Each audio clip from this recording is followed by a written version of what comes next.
నమస్తే. శ్రీ పరంజ్యోతి భగవతి భగవాన్ అద్భుతము.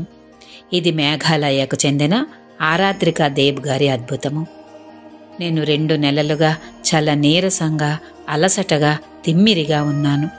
నాకు చాలా అధిక ఒత్తిడి మరియు ఒత్తిడితో కూడిన పని వాతావరణము ఉంది. కాబట్టి నేను దాని కారణంగానే అలా భావించాను మరియు దానిని తనిఖీ చేయలేదు. నేను దీక్ష తీసుకుంటూనే ఉన్నాను మరియు నా ప్రియమైన శ్రీ పరంజ్యోతి భగవతి భగవాన్ను నాకు బలాన్ని ఇచ్చి నన్ను ఆరోగ్యంగా ఉంచమని అడుగుతున్నాను. చివరికి నా చేతులు మరియు కాళ్ళు తిమ్మిరిగా మారడం ప్రారంభించాయి మరియు రాత్రి నా కాళ్లల్లో చాలా వింత అనుభూతులు అనిపించాయి. దాని కారణంగా నేను 1 వారం పాటు నిద్రపోలేకపోయాను. నా పరిస్థితి చాలా దారుణంగా మారింది. చివరికి నేను డాక్టర్ వద్దకు వెళ్ళాను.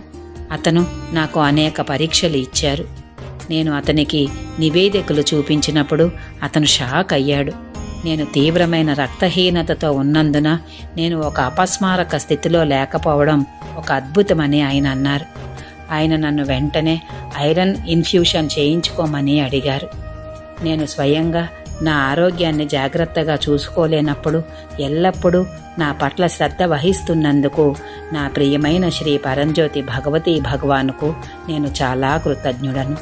నా దైవీక తల్లిదండ్రులు ఎల్లప్పుడూ నన్ను జాగ్రత్తగా చూసుకుంటున్నారు మరియు సరియైన సమయంలో నాకు సరియైన సహాయము అందిస్తున్నారు. నా ప్రియమైన శ్రీ పరంజ్యోతి భగవతి భగవానుకు చాలా ధన్యవాదాలు.